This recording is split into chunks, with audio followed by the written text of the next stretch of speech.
Hello, everyone, and welcome back. It's that time of the week again, Friday Night Pint. Myself, Nicky Hawkins, Ryan Archer's with me tonight. The rest of the boys will be joining us very soon. We thought we'd better get the show on the road because everyone always blames me for being late, mate, but it's not me this time. No, it's Scott and I think Dan's running a bit late as well. Graham's out tonight. So yeah, Scott should be joining us very shortly, and I think Dan should be in about 10-15 minutes. But we've got to get it started, haven't we? We can't leave our lovely audience waiting for us, especially as we've passed 60k this week. Well, I was just about to say 60,000 subscribers, mate. It's massive. I've got something to show you in a second. It's gonna make us feel a little bit old. But we'll have a look at that in about 2 minutes. But how you been this week? And a picture of me and you in the beak, is it? No. It's going to make you feel even older. Yeah, I'm all right, thank you, mate. I'm all right. Been a good week in the West Ham world. Still enjoying the win the other night. You know, I like the video that the club put out today. I like these behind the scene videos. I know they don't do in the tunnel anymore, obviously because of COVID, but when you watch the players in the penalty shootout, like, did you see Dawson pinch Soufal's arse? No, I didn't see it. No. Quality, I haven't seen that video. Quality, absolutely quality, mate. Yeah, listen, it's been a fucking good week, to be quite honest with you. I've been buzzing. I've even put out a little video on Twitter of me singing Umbop. Did you see it? Yeah, I did see that as it goes. I only see that. You done that yesterday, didn't you? For some reason, I only see that today. Yeah. It's been a really good week, mate. But look, 60,000 subscribers. Just before we get in, welcome to everyone in the chat. We're going to be getting to your comments a little bit later on. We're going to be talking about a few subjects tonight. You check the link in the description. I've even written a description in there. So, right, how old do you feel, Ryan? How old do I feel? Yeah. I'm 37. I feel about 47 the last few weeks, but you're feeling old, yeah? Because this is gonna make you feel a bit old, right? So, well, especially the other day when it come out that it was 17 years ago that Jimmy Walker saved that penalty, thanks to Andy Miles putting all the things up to remind us all of the things that happened in the past. Yeah. Well, this is going to make you feel old, right? So, the other night you may have seen this clip of me interviewing this kid who decided that he wanted to play Millwall in the next round of the cup. So I'm gonna run this now, okay? Legend.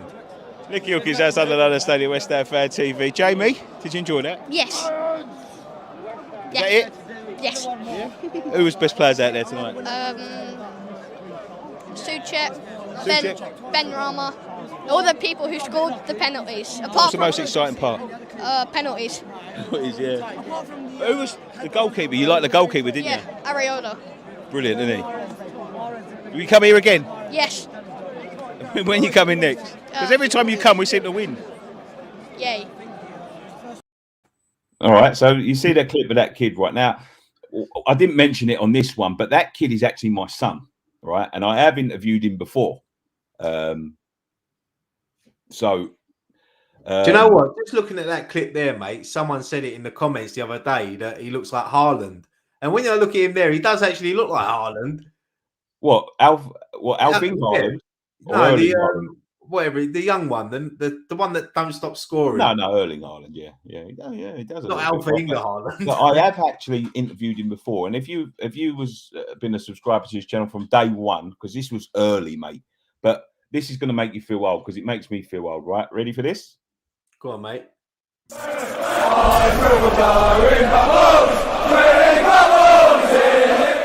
Hello everyone, Nicky Hawkins, West Ham Fan TV. I'm standing here with a very special little lad. He's making his first game at Upton Park. It's Jamie. Jamie, how are you, mate? Daddy. How are you? Daddy. How are you? Something hurts. Something hurts? Yeah. You looking forward to the football? Yeah. What? It works. Here. It's working. What do you think the score's going to be? Dad. Look at the camera. Look. What do you think the score's going to be? Dad. You think it's going to be good? Look, Jamie's got a ticket. Show the camera. It's a big ticket. It's a big ticket. We've got a little secret to tell him, haven't we? Jamie's actually my son, and he's going to go to his first game at Upton Park, aren't you? Yeah. You going to enjoy the football? Yeah. You going to give Daddy a kiss? Where will you be? I'll just be next to you. Where will you be? I'll be taking you home. I don't want to tell you. You don't want to go home? No. All right, we don't have to go home yet. But so, look at the camera. Give Daddy a kiss. And go like this. Come on, you irons. Go on. Go on. So come on, you irons. So come on, your irons. So come on, your irons. They're on your irons. Say it again. They're on your irons. Good boy. Thanks very much. There you go. That is how long we've been doing this channel. You know what I loved about that as well is when you said, "Cool, that's a big ticket." Oh, mate, yeah, it's great memories. That was the European game, wasn't it? Against, who was it? Lushentans. Lushentans, yeah, it would have been Lushentans, yeah. But yeah, For all the yeah, people that have been watching since that day, they remember that Lushentans. Lushentans. Remember always used to go Lushentans. But yeah, no, great memories, mate. And you had a bit more hair there, mate. I know, yeah. You had a lovely flock of hair back then, 5 years ago. Well, I'll just trim it short. It's not changed that much, you know what I mean? But yeah, it's listen, that makes me feel old. I mean, he could barely talk back then. I think he was about 4. But yeah, that's how long. I'll tell you what, when he turned around and said, "I don't want to go home," you should have made him go the Avram Grant season. He would have run home. Right, Bosh, there he is. There we go.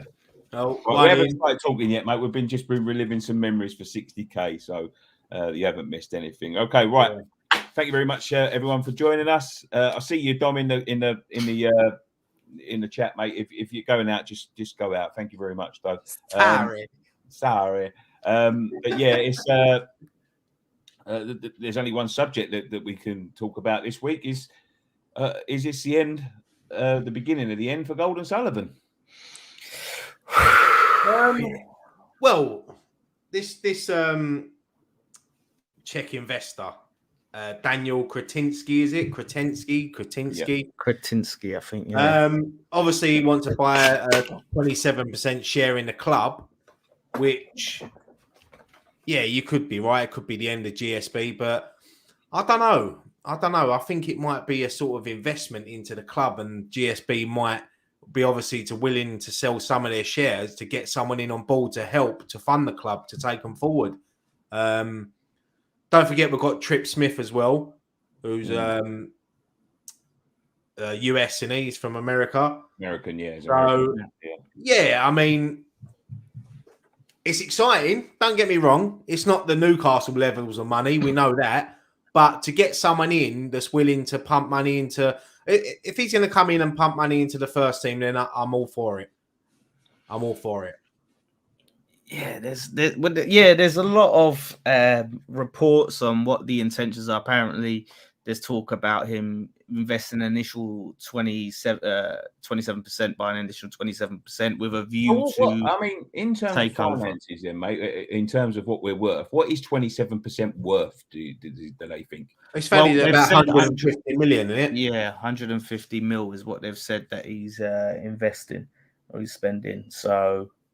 I think the club was actually valued on the market. It's that the shares are valued at, for the whole club, around 550 mil, which is, I think, a bit less than what they value it at. But it's very interesting to see. We don't know if he's going to fully take over. I don't think that. Look, Sullivan and Gold's health is obviously declining, and surely they can't be in a situation. Well, where they I'll tell you what, David longer. Gold done a classic earlier on Twitter. He's back to his old best.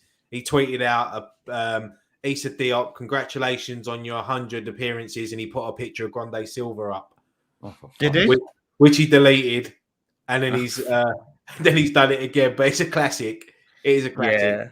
So I think their days are numbered, because the fear is that they'll give it to their kids. I can't see Gold's daughter was really interested in running the football club, and Yeah, I don't know as if Sullivan's kids, if he'd rather just take the money in and leave them that rather than the actual burden of having to run a football club, which is really demanding. So I think they'd be open to selling it.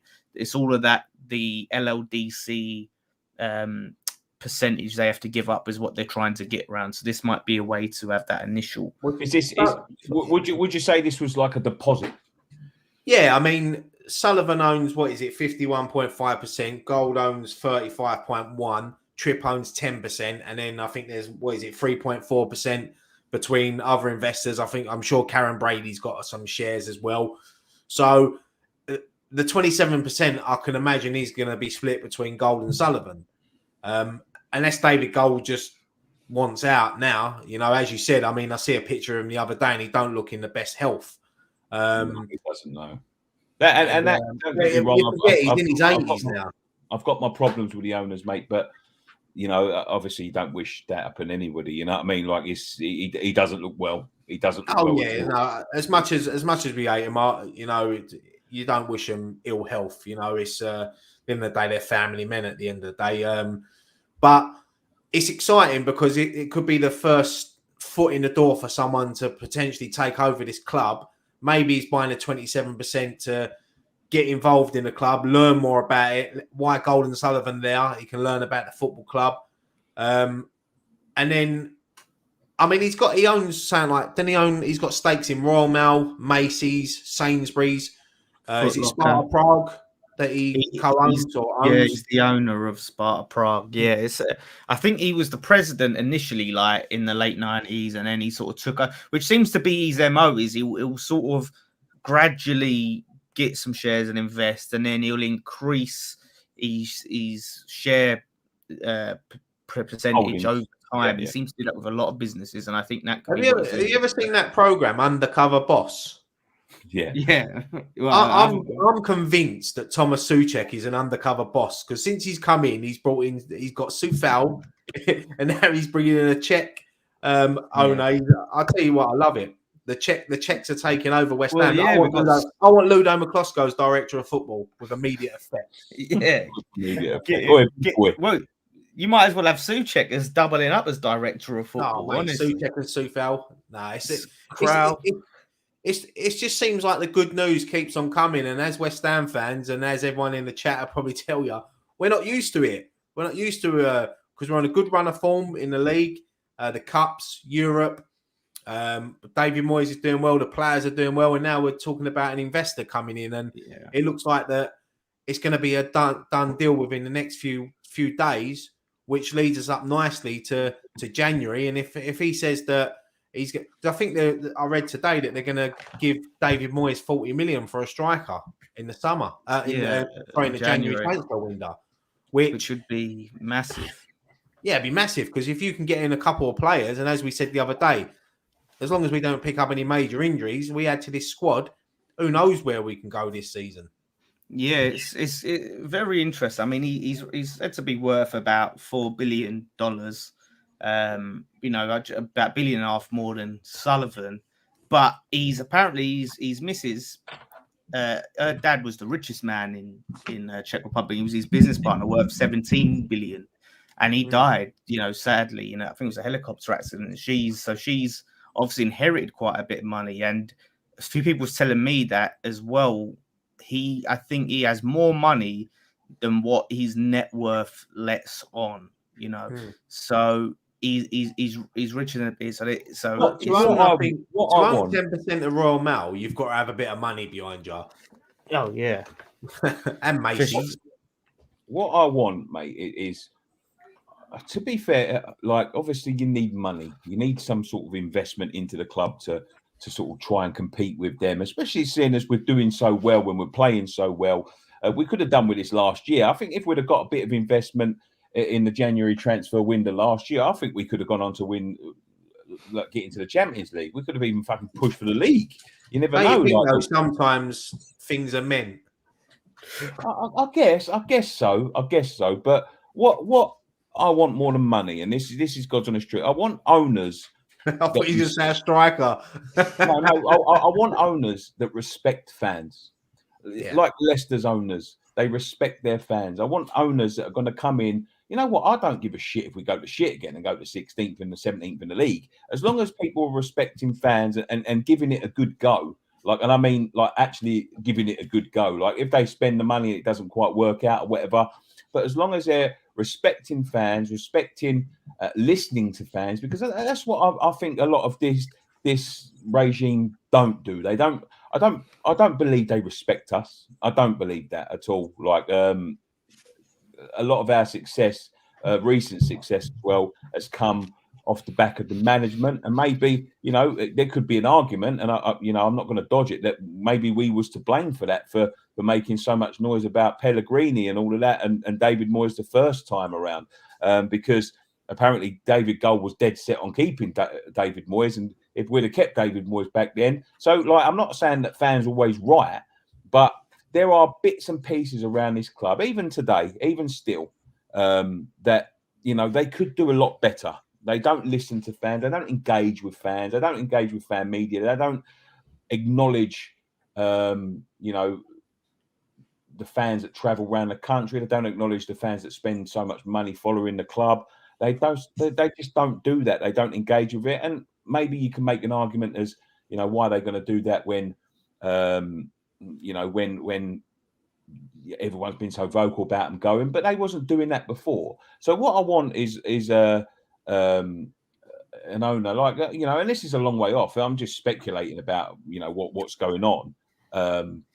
But I want an owner to come in and treat us with respect. And I think, like, you know, like the other night, going to a Carabao Cup game. Now, I know it was kids for a quid. I know the tickets weren't the most expensive and all that, but getting 60,000 on a Carabao Cup night at the London Stadium, and don't get me wrong, Man City played their part as well, but getting a full house for a Carabao Cup game on a Wednesday night is some feat. You know what I mean? Like, like Man City, with all due respect, can't even fill their ground up for big Champions League. We broke a record that night. That's the highest ever attendance in the League Cup for not obviously take away the final, because that's obviously played at Wembley. But as you said, mate, it's massive to get a crowd like that there on a Wednesday night. Yeah, and sometimes I just don't think that they respect us, or, you know, they give us nothing back really, and they haven't for the last few years. All right, we can argue now that there's good football, and maybe, you know, maybe they're on a road to redemption. I think the next road to redemption is them to actually sell it to someone that gives a shit. This is what I'm saying, mate. The first, if it happens next week and this investor does get involved in the football club, then it's a step forward in my eyes. And it is the step of them eventually selling the club in a few years. But as I said, I'm happy for Golden Sullivan to stay on for a little while longer while this bloke invests a bit of money, gets his... Because don't forget, as we said, Trip Smith owns 10% and he's a billionaire as well. So there might be something together where they might work together and he might get more of a percentage of the football club. I think Trip Smith will be happy to make a profit on these shares. I don't know how much he's interested in really having the football club, and we haven't really, apart from that 10%, you know, I haven't seen or heard from him. I think maybe it's like a thing where, you know, the geezer wants to buy it outright and he'll buy Trip Smith shares, and Trip Smith will be like, brilliant, I bought these shares at this price and now I'm getting this price for them. Like, that's the thing, though, isn't it? It's whose shares he's buying. What percentage of the club, who he's buying it off. That's the big thing. Are you in the bath? Why do you sound like that? I think that it's going to be the 27% going to be split between Gold and Sullivan, I think. Do you reckon, or do you reckon he's taking gold shares? Nah, I can't see Gold owns 35.1% or whatever it is. I can't see him giving up all 27% of that.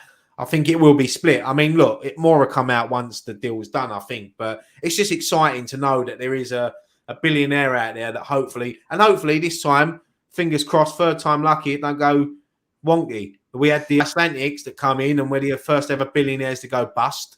And then we've had Gold and Sullivan, who, fair play, when they come in, okay, they did sort of, you can say, save the club from going out of business back then. But since then... the problem I've got with Gold and Sullivan, right, is they've never done what they've promised to do. No, I know. Yeah, that's I was just about to say. But in the beginning, they come in and sort of cleared the debts, didn't they? And got rid of people and whatever. You know, it's we're in more debt now than we was. It doesn't. yeah, I make know, any but sense. we're a bigger We're club now. stable. Yeah, we're stable. Let me just read this. That's it. They stabilised this. From Matt Rainey. Says, we are fucking massive. Yes, lads. Love you, lads. Shout out to Grey's Eyebrows too. What are your favourite pair of clear rainers for match day, lads? Mine are all white Air Forces or all white Reebok. I'll be honest with you, mate. I'm at that age where I don't give a shit. As long as my feet don't hurt, I don't give a shit what I'm wearing. I wear a pair of fucking sacks on my feet if it stopped me fucking toes from hurting. Get Skechers. Jason started wearing Skechers, said they're super comfortable. Andlem, £5 says, thanks for all the passion, guys. Thank you very much. And there was another one where I'm assuming that he's talking to us. Come on, your Iron Gaming. He says, you're chatting rubbish. And then Miss Hammeret's sort of. I agree with him. No, Miss Hammerett sort of like told him to keep it respectful. Now, look, that's as far as I'm concerned. As long as he ain't been insulting, he's entitled to his opinion. So you know, I don't mind people saying you're chatting rubbish, because if you think we're chatting rubbish, tell us why we're chatting rubbish. That's don't just tell us we're chatting rubbish and don't back it up. Right? That's I don't mind you telling me we're chatting rubbish as long as you tell me why. Yeah. It's an interest. I was really going around on Twitter talking to different people and looking at comments. Obviously, some Sparta Prague fans obviously ain't happy with the geezer because they ain't won anything in quite a while. You know, and then a few people was trying to say to me that, you know, it's different. It's a whole different type of football, and you know what he could potentially do over here. It wouldn't necessarily be the same situation there. And he's really into football, and he does invest money. It's not like he don't invest money. But apparently what some people have said, and this was a bit of a red flag, but, you know, again, I haven't got a massive sample size, but he tends to get involved a bit too much and think he knows better than the managers sometimes, which sounds very familiar to us, obviously. David Sullivan now doesn't mean necessarily it's completely true or he's going to do the same here, but that was an interesting thing that he does take a bit too much of an interest, and rather trust the manager and let him get on, he'll sign, choose what he wants to sign and things like that, which we don't want. We just want somebody who's going to back David Moyes, give him the money because he's been on point. So, you know, maybe obviously he's not going to be able to do that with this 27% shares. He's not going to be able to come in and throw his weight around. So maybe that is a good way for him to ease in, and he'll realize, well, things are going well. I don't need to upset things. Like, okay, this is great. So, you know, and maybe he feels like with Sparta Prague, he knows best. So, yes, there's a lot of information on the guy that's very interesting that I've been reading up and hearing. Well, to be fair, the news only come out yesterday, and it seems like a lot more professional than the Pi Capital lot. So I'm all for him. At least he ain't had fucking someone like Danny Dyer running around fucking Brentwood High Street or wherever saying, "Oh, West Ham are getting this bloke," yeah, or you know what I mean. I don't know. Tom Skinner's not said anything. I don't think we should trust this guy because Tom Skinner's not giving the AOK. So I'll wait to see what Tom Skinner says. Thank you very much. But the thing is, as well, though, is you say, you know, he's tried to intervene in making decisions in Slavia. He did because he's the owner. I'll be honest, he's not probably going to be able to get away with that with us. You know, Sullivan on many occasions has done it. Moyes isn't manager is going to stand for it. The way the feeling is around the club at the moment with Moyes, you know, there'll be a lot of backlash if someone come in and try to interfere with what he's doing. You know, at the moment, this club's in such a good position for anyone to come in and try and manipulate and try and tell Moyes what to do would be a fool. You know, and you're only going to take the club backwards. At the moment, we're striding forwards in every department. So to bring someone in who's going to invest is fantastic. If he's someone who's going to try and interfere, then he might as well just walk away now because it's a pointless appointment, you know, for him. But there's a big difference between the Premier League and the Czech League. You know, the Czech League, probably any one of us could think we could do a good job managing a side out there if we've got the money. You know, everyone thinks... I couldn't even act the Acne Sunday League or whatever it was. Can I just say sorry to Frankie's mum for swearing? I've let myself down there and I do apologise. I'm sorry. Sorry, Frankie's mum. I spoke to you in the car when I was stuck in traffic, right? And you obviously didn't know you was on loudspeaker. And Cody was sitting in the back tapping me on the shoulder going, "You got to tell him off. He said a bad word." Let's take some comments, guys, before we go on. Miss Amaret, amazing. We just 111 likes. Keep it going as it shows we support the guys channel. Thank you so much for those of you who already smashed it. Great result during the week, says Alan Robin. Artus Rower, that's what I thought. If you own over 25% of shares, they are protected. That's why 27%. So his investment is safe. I think he got it right. I think I got it right. Every time West Ham wins in Europe, we get 630,000 euros on top of the ground to get you to top the group. You get 1 million. That'll pay for the travel. Sullivan's probably sweating all this European travel. Things are looking up. Can't believe what's happening. Might wake up to find out. I've been dreaming. Kaz Simpson says, well, says Nicky. Andy Walsh says, Nicky, whose shares are being sold? I can't see Sullivan's giving up any. I think you'll give up some, to be quite honest with you. Artus Rower, for Kretinsky, it's good PR to be a co-owner of a well-managed club at PM. So hopefully they will support the roots and listen to the non-toxic fans. An increase in London Stadium to 62,500. We'll talk about that in a minute. I echo that what Steve Bell says, and I want you to thank you everyone at West Ham Fans, even these brilliant fans who welcomed us from day one. And hold on 1 minute. Let me get down to the crux of it. Can't remember feeling more positive about West Ham. I take 15th of any cup with a proper football stadium. Well said, though, Nicky. We have absolutely no respect for the fans that are so loyal. Things on and off the pitch in good shape. Long may it continue. Pavan Mahal Foundation says apparently he's been down to, where's he gone? Been down at West Ham games to watch. Well, I hope so. If he's going to buy the fucking club, he better be watching. I'm sure Scott just fell off his chair. No, I think he did as well. Nick Brown says, congrats on 60k, lads, and he's donated £20. Thank you very much, Nick. Appreciate that, mate. Fantastic achievement, and you have stuck with it to get to this level. Looking forward to coming back to 100k. I think 100k will be fucking sharp, mate. What areas of the squad need improving in January? What players would you realistic target for these areas? Toby, we'll answer that one a bit later when we get to Ask Us Anything. I will remember that one. Dan, write that one down. Yeah. Well, I mean, it's very kind of relevant to the topic in the fact of we're going to apparently have 40 million to spend on a striker. So that's the area. That's the area of the squad that we're going to improve. I think the rest they're talking about is going to be spent on the debt. That's what he said. Is some money is going to, of the portion that he's investing in, go on the debt. Some will be going in for a striker, which could really help us get over the line in maybe winning a trophy or cementing top four, fourth or something. That difference between if we signed a quality striker to be able to rotate more between Antonio and this striker, that could be the difference, man. So us really succeeding this season. This is another question I want to do a bit later. Ask us later on, because after about an hour we'll go to Ask Us Anything. Do you think it's getting a place where we actually own our stadium is something we need if we want to be a big side? Again, we'll answer that a bit later on. So are you for the takeover or investment?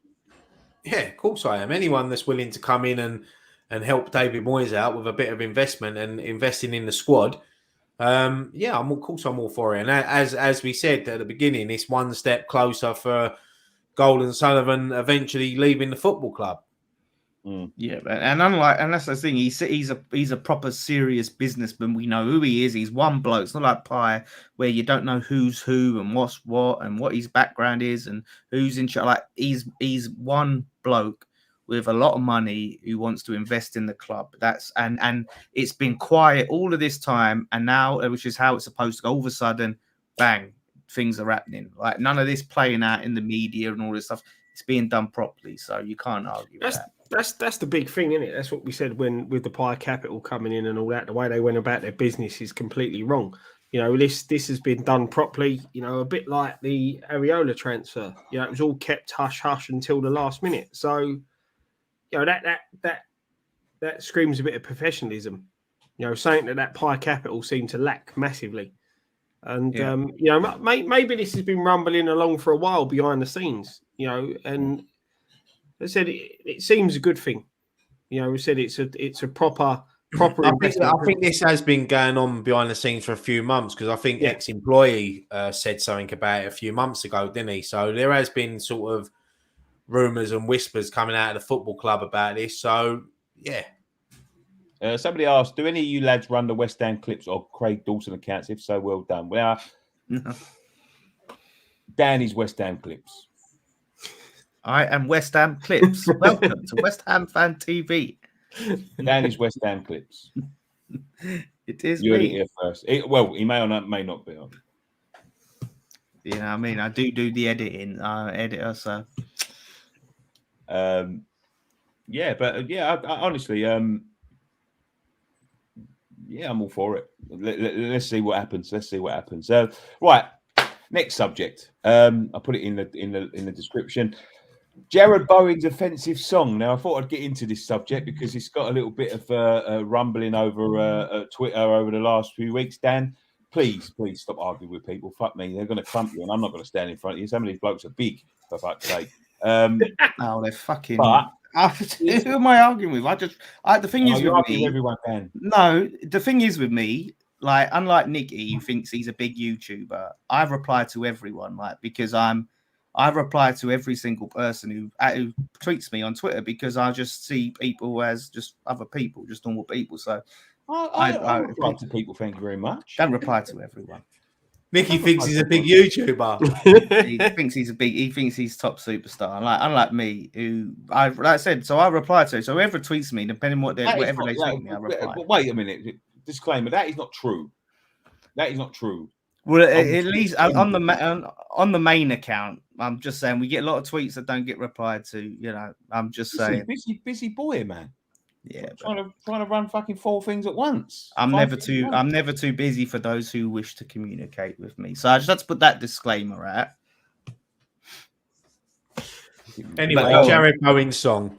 Jarrod Bowen's song. Ryan, I'll go round the clock. Ryan, yes or no? Yeah, look, it's football banter at the end of the day. I understand. I do see where Dan's coming from, and the song will fade out. It was just something that was. We played Everton on the Sunday, and the story come out on the Thursday or Friday. So someone's obviously thought about it, sung it in the pub, and it's just stuck. I mean, look, when you're in the media world and that, you're going to get things like that. It's part and parcel, and I'm sure that Danny Dyer sees the funny side of it. If I'm honest. I really do. What one though? The dad. I'm sure he sees the funny side of it, and would you if it was you, Ryan?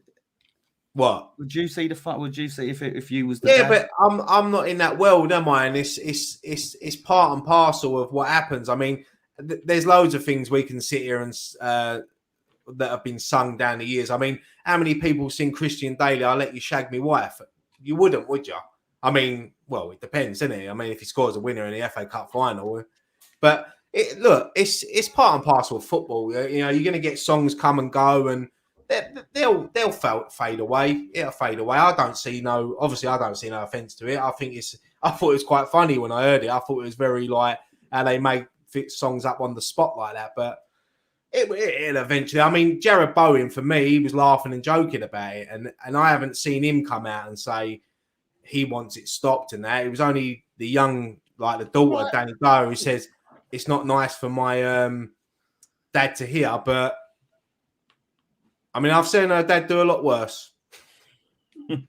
A lot worse. Yeah, to be fair, it is what it is. You know what I mean? It's not meant as offence. Yeah, it's going to be a bit embarrassing, but at the end of the day, she's a grown woman with children. And you know, she's not. It's not like she's a kid.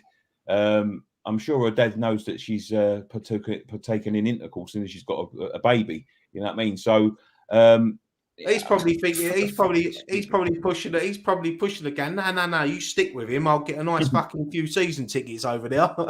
Yeah, but I don't see any problem with it. The only reason where it would become a problem is if Bowen said himself like this is a problem. And he hasn't said anything.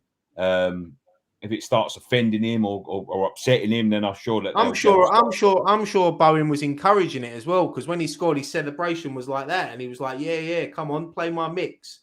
What? Yeah, that's how he celebrated, like a DJ. Yeah, I saw the celebration. I don't mean about play my mix. bollocks. What the? I think, Dan, you summed it up in your tweet when you said that you're going to get called a snowflake because that's one of the most snowflakiest things I've ever heard you go along with. Like I'm butting in this. No, Scott, you're going last because no. This is someone who's took offence. Don't talk over each other. You know, someone goes. All right, Scott, you go and talk absolute bollocks, and then I'll say why. It's not bollocks, mate. This is someone, right? This is someone saying they've took offence to a song after appearing on Love Island. Yeah, right. Getting famous from appearing on Love Island, a dating show. What's that got to do with it? Yeah, did she have sex on TV as well? Sorry. She had sex on the TV on Love Island, didn't she? I don't know. What? That post watershed? Is it a fucking? Hold on, Chris, hold on. The take the banner at football. Part of Karen Brady's approach running the club. Weren't she shagged on the TV? Yeah, see, I told you. See, I don't think you're allowed that on ITV, mate. I don't think you get away with that. Well, hang on. That's where you're wrong, Dan. It's ITV2. Anything goes on there, mate. Wait till you get to ITV4. You better shut your eyes, mate. That's where you get the old Emmanuel films and the Confessions of a Window Cleaner and all that shit. Whatever that fucking nonsense. Now, if she hadn't appeared on that show, and that's how she's become famous in the public eye, then she'd have a leg to stand on. But did she even? I mean, let's be fair. Did she even say it? Don't know. This is what I was saying. Hold on. Danny Dye didn't shag on TV. She was one of the only ones that did it. What sort of program is this? There you go. The thing is, it was a newspaper report that come out. She hasn't said it on any of her personal social media, so I don't know. It's I just see it as it was a bit of banter between fans and Jarrod Bowens that comes with the territory of one. When you're a football player, you're going to get songs sung about you, and when you date a sort of a celeb, if you want to put it like that, then it's just one of them things. I mean, if he'd have been dating Jordan or Katie Price or whoever, they would have sung it about her. Yeah. Listen, we've all probably heard a lot worse sung from opposition players' wives, and it's at the end of the day, it's just banter. Right, Dan. Finally, fucking hell, Scott. Right, so let me explain this to people because there was a lot of people who didn't quite grasp the fucking point I was trying to make. Oh, no, swear. No, because I'm getting annoyed now. Don't swear because Frankie's mum will tell you off. No, right. No, I never said the people that were singing it was bad people or it wasn't funny. You never said that. Or anything like that. The people that think I was saying that have very low comprehension ability, right? The point I was making was if they don't like it, should we continue to sing it, right? So if he's our player and he's misses, and we've all got partners here, and if they came to you and said, oh, look, this makes me feel really uncomfortable, it's my dad. I mean, end of the day, like, it's one of them things. Her dad might have and Bowen, they find it funny the first time, but they want to keep fucking hearing about it every time he watches his favourite team, how he's fucking one of the players is shagging his daughter.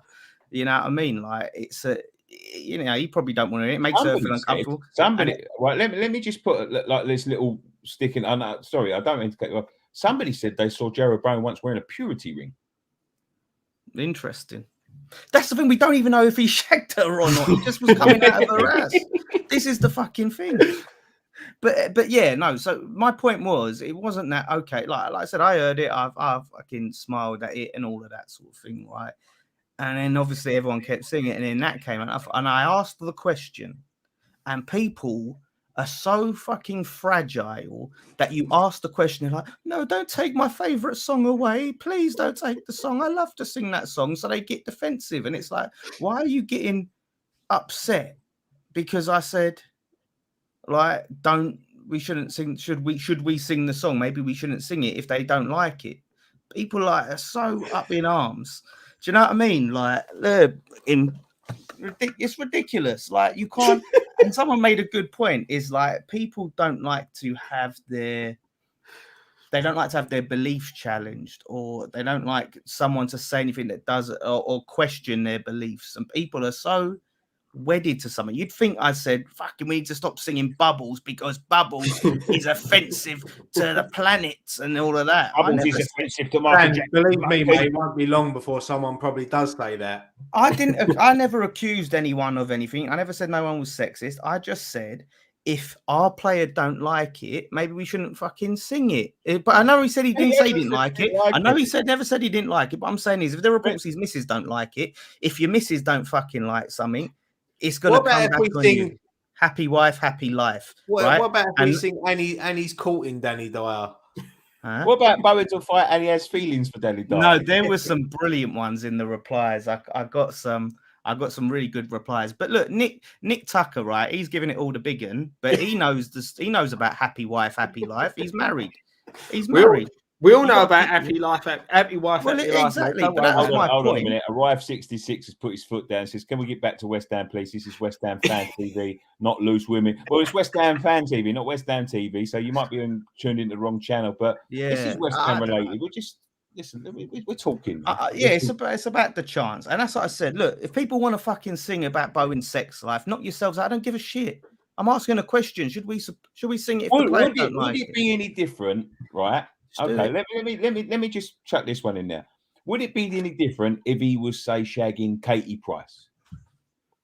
Half the fucking population would be singing that then. It depends. No, I'm just saying. No, if Bowens on fire and he's shagging Katie Price, would it be any different to? Yeah, because if she's got the ump about it to the point it's going to affect him, and she's going to be in his ear roll going, "Oh, them fans, it's making me miserable." It's affecting her. It affects him. That's all I'm saying. Is he's our player. I care. I'll be honest. I think Bowen's been fucking on top form since he's been seeing her, and as we said, he hasn't even been on fire. He at the Everton game when he walked past the fans, he was laughing and joking with Kevin Nolan and clapping. And but don't you think it is going to get to the point where, like I said, the first time I thought it was funny. I was like, oh, that's fucking because it was so quick and timely how people thought it up. That's what I thought. And then don't you think it's the point where it's just going to get old and like say fucking weeks later we're still singing about it? Like I think he's just going to be like, fuck. The only two people that seemed offended by it is you and Danny Dyer. But this is the thing. Where did I say I was offended? Is there something you want to tell us, Dan? No, but this is the thing. And I know you're winding me. I know you're not. Lawless on fire. But people genuinely think I was offended. I'm not fucking offended. I'm asking a point. I think it's gonna fade out. It's gonna fade out. I'm just like I said. All the replies I got right. There was a lot of stupid replies. That's why I'm wound up about it, because the stupidity in the replies that I got, and it's like, I'm not offended by the fucking song. I'm asking a question. Should we sing it?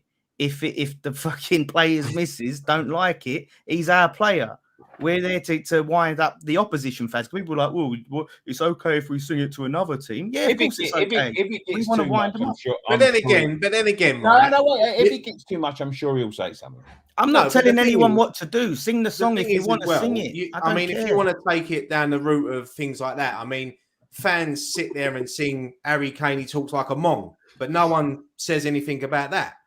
Well, people do. We got in a lot of trouble for that. I've never heard you say anything about it.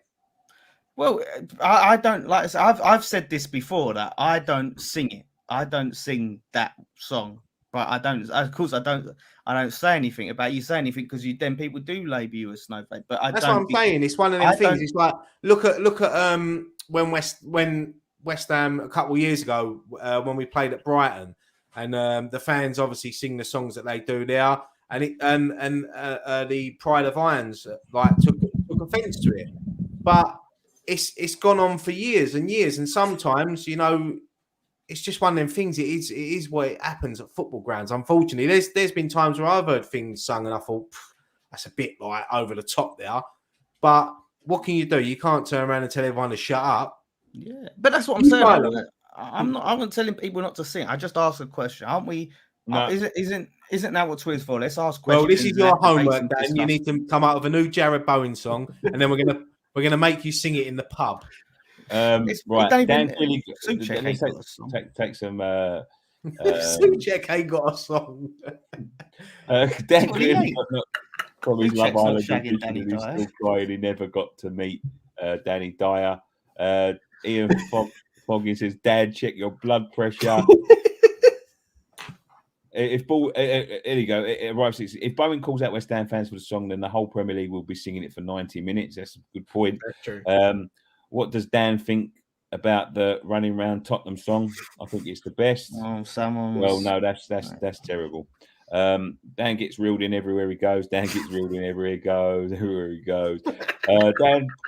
I think if Dan keeps on moaning, he's going to get battered. You played that one already.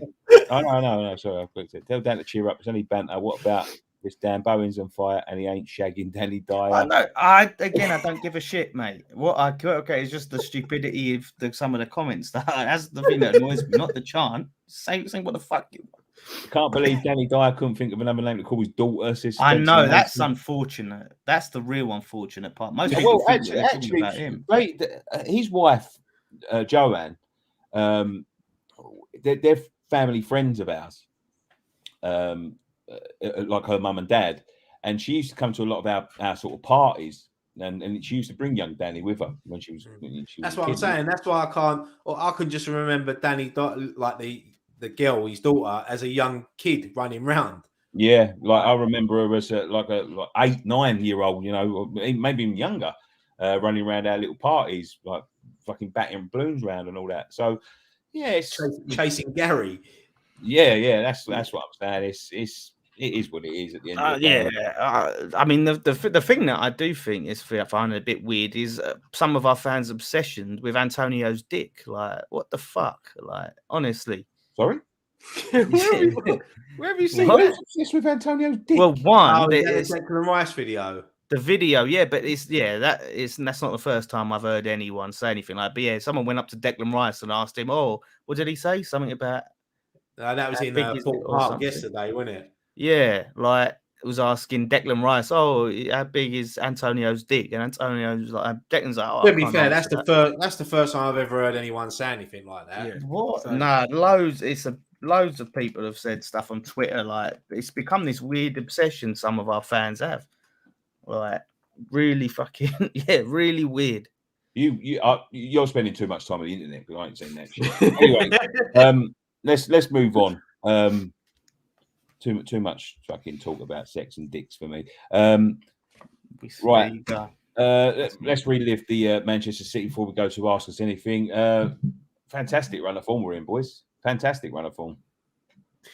Yeah, I mean, I watched the highlights back when I got back, and as we said on the post-match reaction, City had a lot more percentage than us and the shots, but when I look back at some of our chances that we didn't really talk about, because you don't, when you do it straight after, you forget about some of these chances. But that Yarmolenko chance, if he hits that first time, he's running away celebrating. He took the touch. Suchek's one when he hit it wide. Fornals, but no, look, it was a great week for West Ham with the Europa League beating Tottenham, and then obviously dumping City out the cup, and then obviously we've got to wait till tomorrow morning to see who. Hopefully, we get a good draw. But I fancy us against anyone on our day. I'm just hoping we don't get Sunderland away. That's the only one I don't want. Sunderland away. What do you think? You know for a fact we're going to get Liverpool or Chelsea. It's guaranteed. But do you know what? I'll be totally honest with you, mate. I fancy us over one game against Liverpool. I'd fancy us 2 legs. It might be a bit different. A one-off game against Liverpool. I think we could beat them. I think you're right there, Ryan. If we're going to get Liverpool, if we're going to play Liverpool, I would like to play them now because it's this, especially if it's at home. Because I think we might start like Moisey. Like this is one of the criticisms about Moisey's first one. We was in the quarterfinal against Arsenal, and Arsenal played a fucking shite team in that quarterfinal when we got beat by them. And Moisey sort of like had to sort of prioritise staying in the league over the League Cup at the time, which, you know, Bilic was taking it really seriously and playing strong teams, and he put out an half-arse team and we whimpered out. And I was really annoyed by that at the time. But I can understand, like, looking back at it now, I can understand why he did it. You know, his job rested on the fact that we, you know, stayed in the Premier League, not won the League Cup. But I think we start taking it seriously now. We've got the luxury of sitting pretty in the league, pretty much done in the Europa League now. You know, that'll be wrapped up by the time the next round comes, and you know he can afford to play a strong team in the next round. Liverpool as well, if we find it a little bit different. If you draw out a Chelsea or a Liverpool, don't forget they've got Champions League commitments as well. So it's I mean, look, I say about Sunderland the way I'm thinking, obviously because of travelling up there on a Wednesday night or a Tuesday night, whatever it is. But if you picked any team out of that, you'd want to play Sunderland because then you're in a semi-final if you beat them. Well. I wouldn't fucking count my fucking chickens, mate. What I'm saying is, if you looked at that list of teams and they're the ones you'd all pick Sunderland, wouldn't you? Yeah. If you had a choice, that's the team you're picking. Yeah, I feel like this is a different West Ham. I don't want to, you know, obviously jinx it or anything, but this ain't the West Ham, you know, where like under Pellegrini, where we'll go to a lesser side and we'll feel like we can take it easy and we won't, you know, give it all. You know, under Moyes, we've shown that we will go to these sides and we'll take it serious and we'll go for it. So, yeah, I don't look at Sunderland and think, oh, banana skin, you know. I think that us beating City the other day has made this a better cup competition this year because now there's 8 teams in it that think we can win this. Yeah, you know, even Sunderland. That, you know, they're in the back of their mind, they're thinking we cause an upset here. You know what I mean? Draw out another but no, it's going to be an interesting cup. And as you say, we take it serious. I think it's a different David Moyes this time round. I think he wants to deliver a trophy, and I think the players want to win a trophy as well. That's the thing. I didn't really, because I weren't there on Wednesday, so I didn't get to say. But how good was our defence? How good was Diop? Some of the tackles he made, he has improved so much this season. Ben Johnson has played 5-6 games this year. We haven't conceded a goal. Yeah, and it's going to be interesting to see what David Moyes does on Sunday. Now, does he keep Johnson in or does he bring Soufal back in? I think Johnson keeps his place Sunday. I really do. I think he's done more than enough while Soufal's been away. Yeah. It's a difficult one, but this is the sort of headache we want our manager to have. Yeah, absolutely. It's the first time in a long time you can sit there and say that 3 out of the 4 positions in the back line, there's competition for places. It's only that Areola, mate, is knocking on Fabianski's door. In fact, I think Fabianski's double locked his door because he knows that Areola's kicking that door down to start. He was unreal the other night. He was ridiculous. Mate, some of them saves he made. That's what I said. He's been good every game. There's been a couple of times where he's come out and maybe got a bit sort of over the top, but he hasn't let a goal in yet. So the first game he played was the one he looked the most nervous in. He made a couple of little mistakes and all that, but since then he's just grown sort of stronger and stronger. You know, he's getting more and more confident, and you know he's got players in front of him like Dawson, Diop, who are bang on form. And this is our backup side. This is our backup defence, barring Creswell. And that's the crazy thing about it. When you look back at it, City didn't have no mugs on that pitch. No. They had some talent on that pitch. I mean, they even brought on. They can look at their bench and bring on £100 million signing in Jack Grealish. You know, if you look at their midfield, you look through that team. Apart from that, Cole Palmer, they're all, and I think the goalkeeper, they're all seasoned internationals. Mm. And then they bring on seasoned internationals. You know, this is the thing. It ain't like loads of people said. That City side that started is capable of winning the Premier League. I mean, I don't really want to give him much airtime, but you got to talk about it. You see Jamie O'Hara on TalkSport, what he said yesterday. The obsession with West Ham and him. I don't know what his problem is with us. I know his problem. He's so obsessed with West Ham. For a Tottenham fan to turn around and say, when there's Arsenal and Chelsea still in this draw, I want to draw West Ham and beat them in the final. But yet they call it our cup final. But yet they ain't stopped talking about us. Mm-hmm. They're like an obsessive ex that just keeps going on and on and on, looking through your window when you're sitting there watching telly and she's outside in the bushes. Like, that's what Jamie O'Hara is. He must have been really affected by West Ham as a kid or something. I reckon we've upset him because he just seems obsessed with us. I remember listening to I remember listening to TalkSport a few last year, I think it was, and they had Ali McQuest, Alan Brazil, and him on there, Jamie O'Hara. And Ali McQuest was talking. They were talking about their greatest achievements in football, and Alan Brazil was talking about playing for Scotland in the World Cup and winning this and European Cups, and Ali McQuest winning all the trophies with Rangers and players. Jamie O'Hara's was scoring the winner at Upton Park for Spurs. But it's all clickbait. They know that there's a rivalry there. They know that, you know, there's all this talk about cup final and all of this sort of thing, and they like to give it to us. And he's a Tottenham fan. He's gonna revert it from his mates, and he knows full well if he starts fucking like saying things about West Ham and saying things like that. I mean, Arsenal's still in the competition. Why don't you want to play Arsenal in the final? That's what I'd want to be. And I look at when I look at Tottenham, and when I speak to Tottenham fans, that Arsenal's their main rivals, and then it's Chelsea.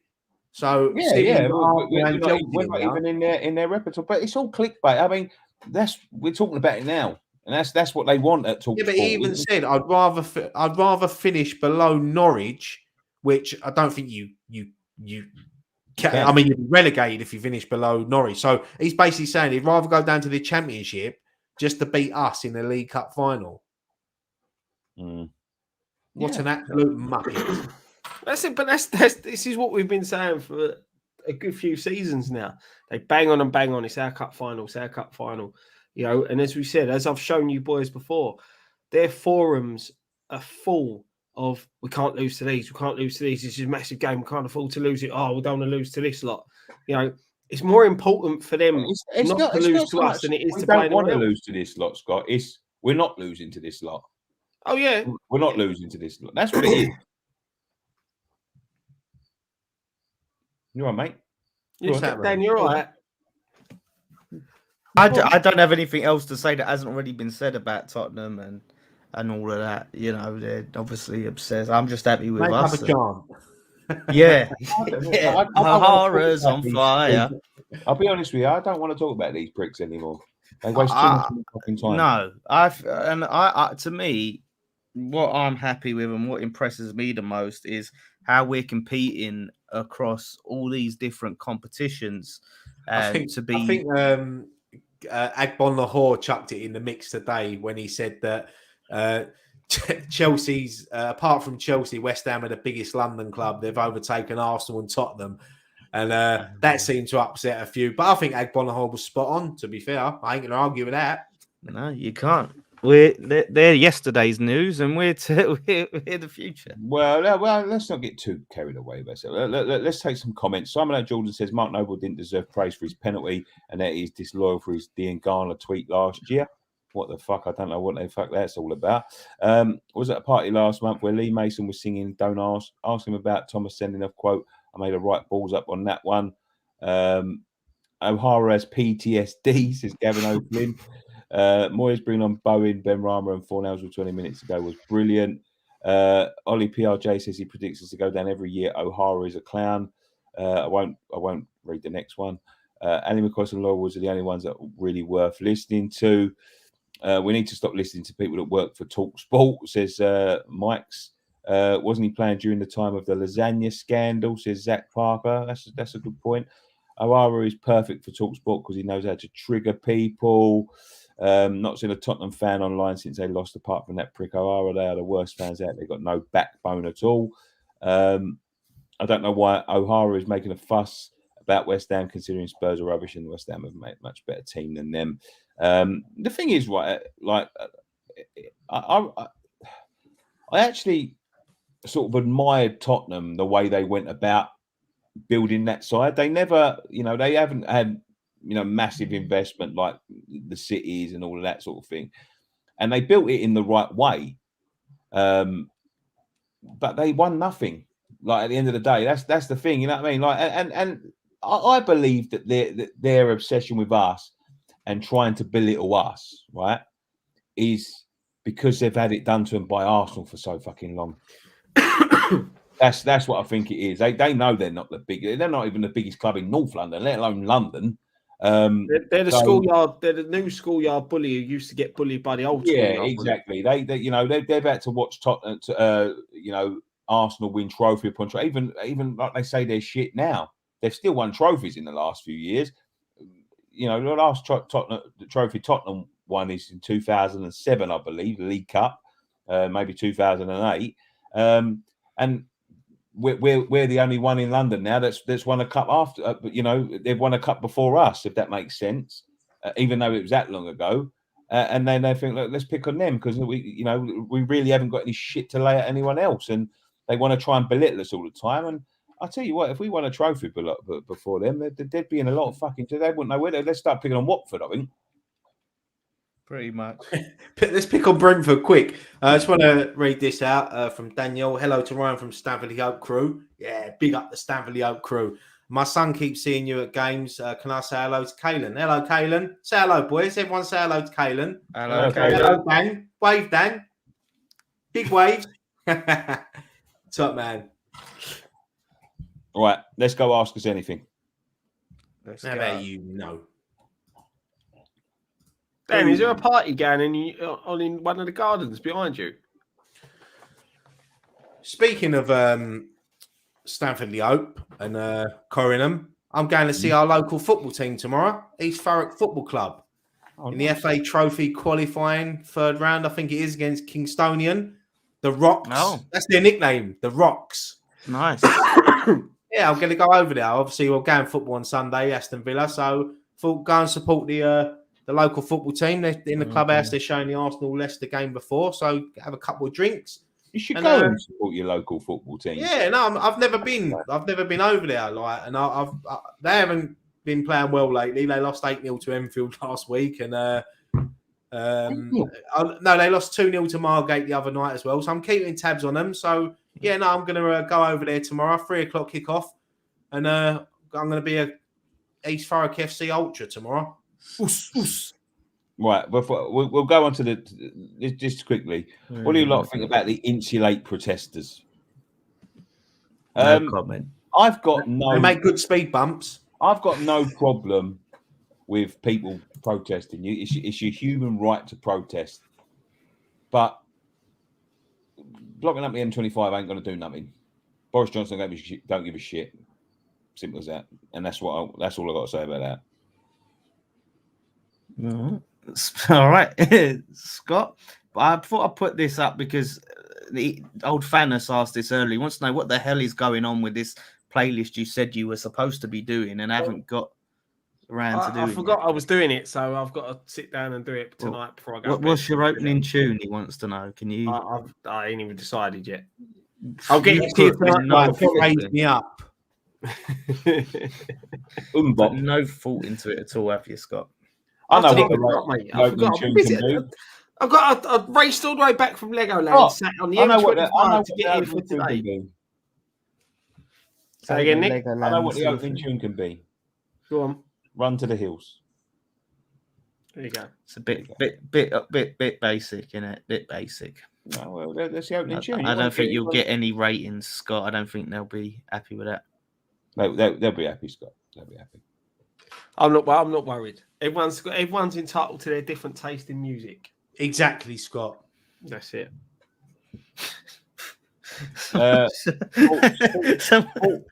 Thoughts on drill music? Oh, what a pile of crap!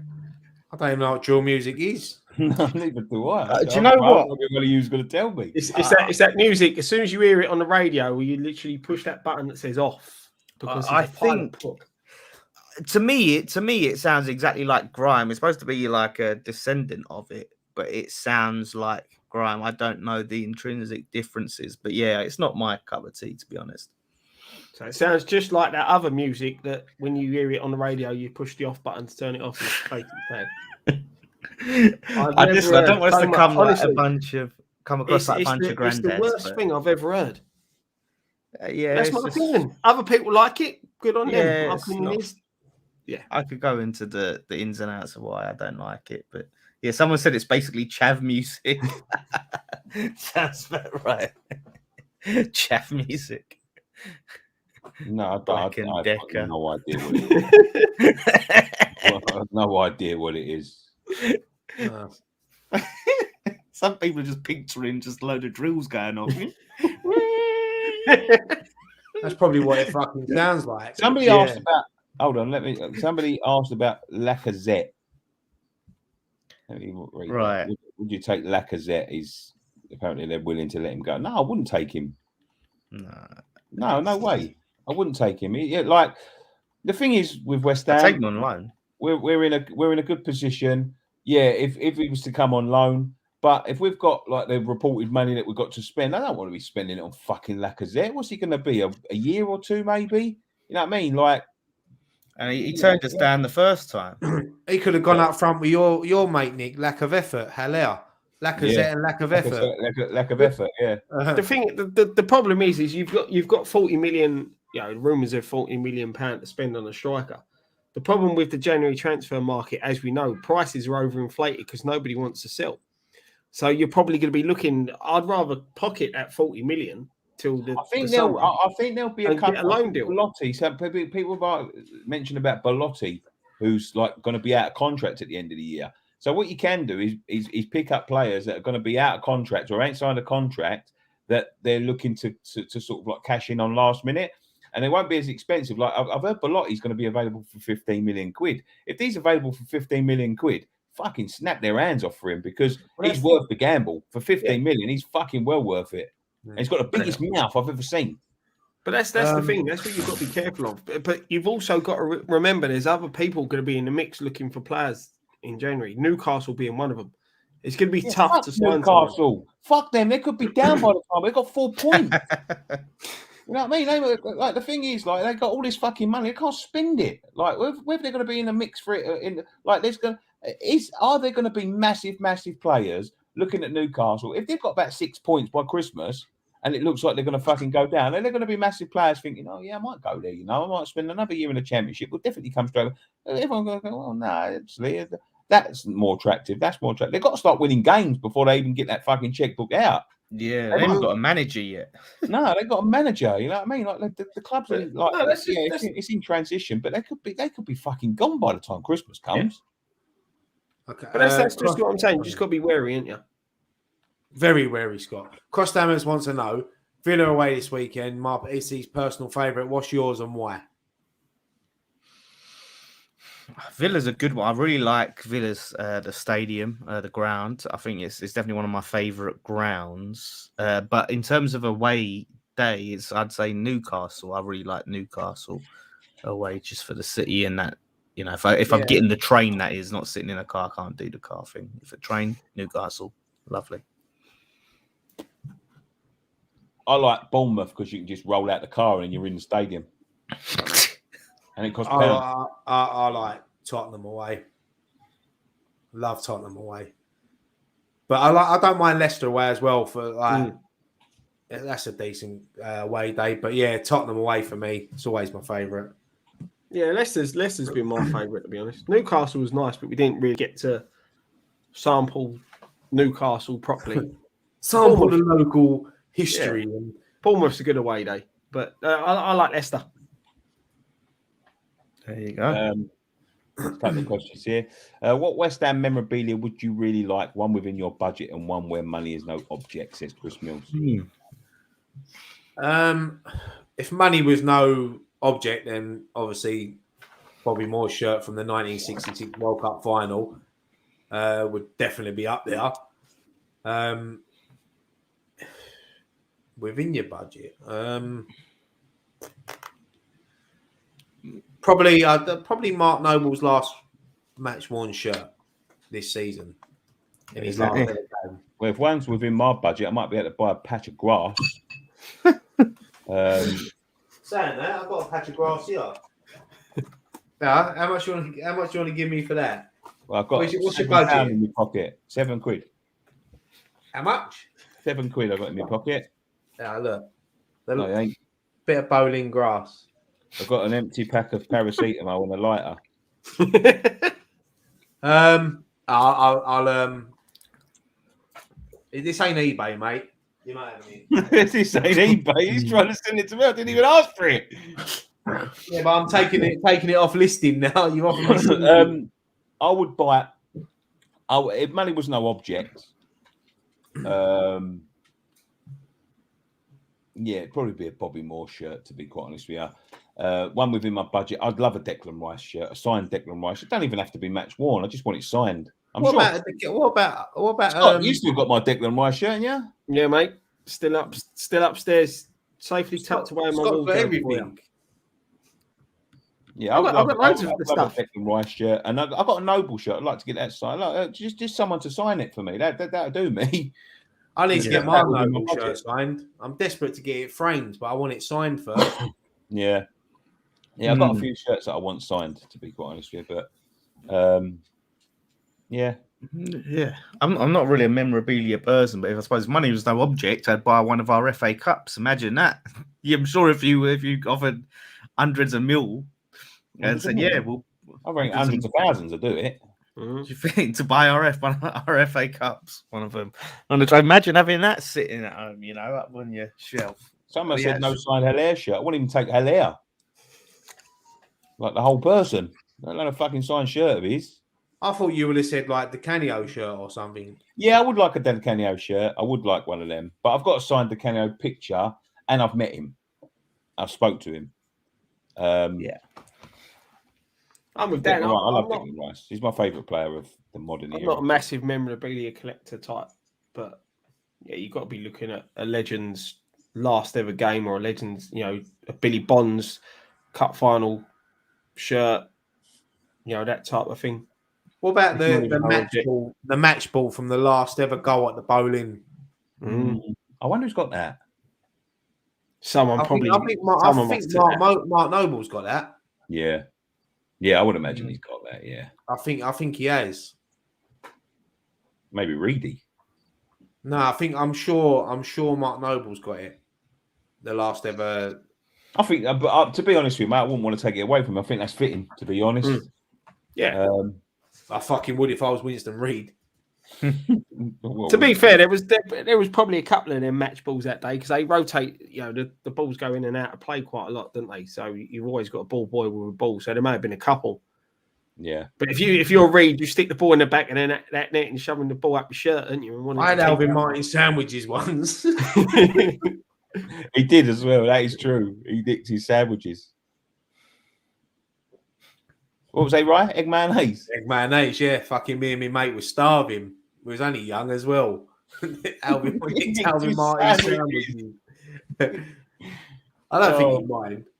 No, I'm sure he don't. Well, Nick's in the chat. He'll ask him. Imagine he turned around and went, I was fucking looking for them. I thought, where'd they go? I was fucking starving that day. I've still got a check from West Ham for £2 when I bought a season ticket. Why did they sign you a check for £2? Jake Paul versus Tommy Fury just got confirmed. What's your thoughts? End of Jake Paul's boxing career, unfortunately. Well, as I see Tyson Fury said, if he loses that, he should have to change his name. Yeah, but no, his dad. John Fury, yeah. No, his dad said that's what Tyson. Yeah, no, that's what his dad said. That Tyson said it, and his dad said it as well in an interview. I know. But I'm saying Tyson also said it. Yeah, he was the first one to say it. Yeah, and his dad said as well. Yeah, he agrees. He's just what he should do. If he loses to him, I don't think that he's got anything to gain apart from money. And does he need money? Oh, Tommy Fury. Well, I mean, I imagine like his brothers obviously don't need money, but he still boxes and all of that. Didn't he? For big silly money. I think they do well enough out of that. He was on Love Island, weren't he? I think he does well enough out of that. He's quite prominent. Them two pair make a mockery of boxing. So the sooner someone knocks them out and ends their short boxing career, the better. And the thing is, Nick, you got to think about as a boxer. You're trying to make as much money as you can early on because it is a short career, for most people. So if he makes a shitload of money now, then he ain't got to worry, into his 40s and 50s and 60s. So that's what I'm saying. And he's never going to be on the level, is he, of his brother? Like, them silly money. So that's what I'm saying. There's boxers out there that train their whole life and they have to like flog tickets just to earn a bit of money. And then you get these two pair of prats turn up because they're YouTubers, and then they put them in a ring with like the likes of Floyd Mayweather and things like that. And on Floyd Mayweather's day, and you know, they'll knock these people out. But this Tommy Fury won't fuck about, mate. That'll be a if the Logan brother gets to the second round or third round max, I'll be surprised. The thing is that, like, you know, like you're saying, Mayweather knocked whoever he fought out, and then held him up because he realised that he'd done him. You know, it is. Look, at the end of the day, it's people cashing in on the big cash cow. You know, these people sell tickets. Let's be fair. I'm going to be fair to the kids now, right? They sell tickets. Yeah, but that's what I mean. They sell out these pay-per-views. They're making them big money. They're still tickets, mate. But once they get fucking it properly, that's when they get a life-threatening injury. Listen, I'm not a big fan of it. I don't think I don't think you should be pissing about with boxing. Boxing is too dangerous to be piss balling about with, if I'm honest. And then, like, you know, it started off with a couple of YouTubers. KSI was obviously one of them, and then now they're starting to fight fighters and all that. Like, pick the right fighter who, you know, I don't think Tommy Fury's taking this kid too well. Like, you know what I mean? I think Mayweather, he loves money anyway. I don't think he gives a shit about the integrity of the sport. He don't give a shit as long as he's earning a bit of money. I think that he likes that sort of thing. Doesn't, as you say, he knocked him out and he held him up. You know, to give him a bit of credibility because he knew that he was a meal ticket and that they might do it again. You know, but if they piss off a fighter that much, mate, you know, you've seen the likes of, like, I mean, proper skilled boxers like Michael Watson get fucking crippled for life. You know, the kid that used to train at the Peacock would have got a statue outside, Bradley Stone, lost his life to boxing. You know, if you're not a proper boxer and you get in the ring with someone that really wants to hurt you, mate, it's a dangerous game. I don't think they should be pissing about with it. But it's like Dan said, that fight there, Tommy Fury will probably earn more money in that one fight than he will the rest of his boxing career. I won't, because I know Nicky's got that question on the screen. But yeah, look, I was about to say that, leave boxing to the boxers. But as that one about the Smurf, I think they'll go that colour, like Graham the other week. Violet. When he turned into Violet Bogard from Willy Wonka. That was funny, wasn't it, Scott? Oh, mate, that was quality. He just kept changing colour. We'll have to get him a proper camera. I think I've got a couple here. I'm going to chuck around to him. Because we keep saying about you don't have the light in the right place. Oh, lads, I'm running out of battery, so we're going to have to start wrapping it up. He put the telly on, it made it worse. Yeah. Sorry? He's something else with technology. Oh, yeah. Dean Ashton's on Soccer AM tomorrow as well. I was going to mention that, but Ross has beat me to it. Obviously, so that'd be a good one. Dean Ashton on Soccer AM, plus the Carabao Cup draw tomorrow as well. Yeah. This is another, obviously, West giving it back to West. One thing you haven't mentioned is how well our under 23s are doing. Second in the top division, 1 point behind Man City. Yeah, like really impressive. Like a lot of the players. They beat Gillingham the other night as well. Yeah. And they beat Man United, mate. They beat Man United 6-0 as well last week. Yeah, 6-0. Really that Oko Flex is on fire. I think he's goal and assist return, you know, to games ratio is insane. So there's definitely a few players that I would hope could feature. And that's if we get a Sunderland game, not to say we go super weak, but I do want to find a way to try and get some more young players some minutes. You know, go on, Scott. Sorry to interrupt there. No, I think what you're saying there, giving the players minutes, I think if we get a decent result in Europe Thursday, them last two games, you know, if results go away, we may see some of them youngsters coming in. Yeah. Because like you said, you know, that Oko Flex is in good form. That Ashby's playing really well at the minute. Yeah. You know, so you are right, mate, in what you're saying. It will be good. And I think them European games would be the perfect opportunity to bring a couple of them youngsters in. And I think what's worked best for us is having... Dan, this is what they're singing at the under-23s. I I think his dad would be happy to know that. Matt Powell wants to know: is Jaffa cake a biscuit or a cake? It's a fucking cake. It says it in the name. Oh bloody hell! Nicky's frozen. But Well, he said that without moving. I'll tell you what, Nick, just take up a bit of ventriloquist. My battery's running out. That's why it's probably stopping the camera. It's trying to stop all the power. I ain't got my charger either. I've left it at work.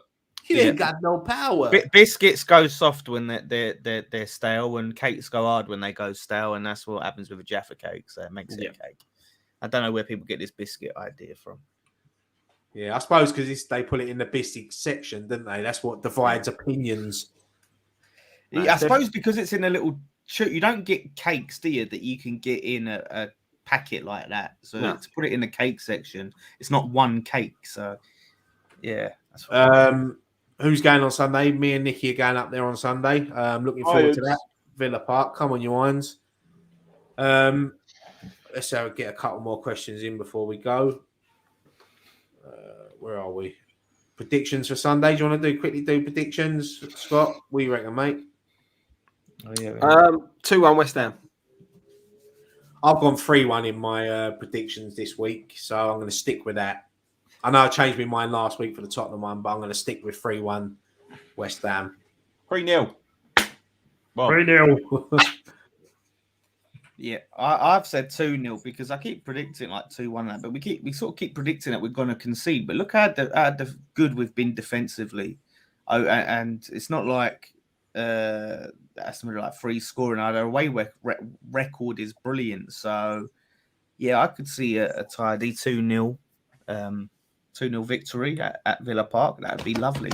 I think 3 points on Sunday is massive because obviously we've got Genk away on Thursday night, and then we've got Liverpool at home next Sunday, which is going to be a difficult game. So 3 points here at Villa Park on Sunday is going to be massive because it keeps us going into that international break. We'll still be in the top. We'll be in the top 6, or so it's matter. It's because Liverpool are a world class team, and anything against them, if we get a point against them, it'll be massive. Yeah. As much as we're on form, they're bang on form as well. So that's Mo Salah's the best player in the world at the moment. He's a joy to watch sometimes. You know, when he cuts out all the diving bollocks, you see his last couple of goals, what he does. He's world class. Mr. Steve Mojo's donated $4.49, saying great time to be a West Ham fan, lads. Come on, you irons. Totally agree, mate. Thank you so much for that as well. Pretty mate. Is Nicky still there, or is he gone? I'm going to go any second. Yeah, I think we're going to. I think we'll wrap it up there anyway. Sure. But no, it's good to be back on and talk in West Ham. Yeah. Anything else you want to say before we go? I'm going to do a live stream tomorrow for the Carabao Cup draw. Anyone what time? What time you starting that? Well, whatever time the fucking Carabao Cup draws on. Well, that's a bit silly, isn't it? That's a bit stupid. I might before the Carabao Cup. Soccer AM comes on at 10:30, I think. Soccer AM's on at 10. I think the draw's at 10:30. There we go. So start it at 10 then. At 10? Well, if you start it at 10:30. Nicky likes to just roll up when the draw's halfway done. Yeah, exactly. There'll be like 5 people on, but when our bloody you want to start it about 15:15. Yeah, at least 20 past. Give me a chance. Give you a chance. Yeah. just roll that bit. You do it then. I won't get involved. Fuck it. What? You're the one who said you were going to do it. Well, yeah. And then you started deciding to tell me what time I got to fucking do it. Well, you didn't say a time, and I didn't decide what time you do it. I just suggested a time. Dan said do it at 10 because there'll be 5 people watching when you go live at 29 minutes past. Yeah, exactly. No, because we might be the first game. That's what I'm saying. You was like, well, of course I'm going to do it at the time the thing starts. But it's like, if we're the first game drawn, you got to get a bit of momentum, ain't you? All right then. Yeah, we'll start at 4:15 in the morning then. Yeah, and then that's we'll be good. rolling round to the draw. No, probably about 10:15, I would say. All right, lovely. Oh, is that? And that's what I said. 10:15. Yeah, I'd say. I just met in the middle. You went for 10. Dan went for, I just met in the middle. Right. 18 minutes past 10 tomorrow. Well, to be fair, I didn't say a time because I didn't know what the fucking time the draw was on. I had to check it. So he's going to do it at like 10:35. Graham comes on at 10 tomorrow. Because they keep changing it because one week it's on at fucking 9 because they do the women's football now live on Sky Sports, didn't they? So they go earlier sometimes. But no, it should be decent. Let's hope that. I think we're ball number 8 as well in the draw. Nice. I'm telling you, if we get a top team, I'm calling in the fix. I bet you they find a way for like Liverpool. Nah, we'll be all right, mate. Jimmy Bullard's gonna sort. He's gonna do it all right for us. Mate, he's a West Ham boy. I'm with you, mate. I'm with you. They want a Chelsea Liverpool final. That's what they want. Yeah, that's their little fucking dream. Now, do you know what? You say that. Watch Chelsea draw Liverpool tomorrow. We'll see. Tottenham versus Arsenal, Brentford versus Leicester, and West Ham versus Sunderland. If we draw Liverpool or Chelsea, it's a fix. Fuck it, bring them on. We've done the 2 United club, the 2 Manchester clubs. Bring it on. Fuck them. Yeah. Right. Someone wrap it up because it looks a bit weird if I do. Soccer AM starts at 10:30, by the way. Apparently. Oh, it starts at 10:30, so the draw must be about 11 then. All right, so double check. Nicky would have been there at 10:15. Like, what's going on? They told me 10:15. Fucking it ain't even started yet. Yeah, fuck me. Where's Lovejoy? That's the last time he watched it. Hey, I remember when it used to come on 9 o'clock in the morning. Didn't it used to go up to 1 o'clock in the afternoon? No, it used to come on at 8 and go off at 12, Nicky. Oh, sorry, mate. Sorry. Ellen Chamberlain used to say that. Yeah. The good old days. Take this out, someone. You can wrap up tonight, mate, as you was late. I do apologise. Blame the M25. That's right, mate. mate. It's a nightmare. That's right, mate. Thank you very much for everyone joining us on this edition of Friday Night Pint. Make sure you check out all the other stuff we've got coming up over the weekend. Nicky and Ryan are going up to Villa on Sunday. So if you're heading up there and want to get on a fan cam, jump on and see the boys after the game. Not much else. Carabao Cup draw. Oh, yeah, Carabao Cup draw tomorrow. Join Nicky for the watching all for that. 20 minutes. I believe he's starting at about 10:15. But yeah, other than that, enjoy your weekend. 3 points on Sunday, please, West Ham. And one thing left to say, boys. Come on, you Irons. Come on, you Irons.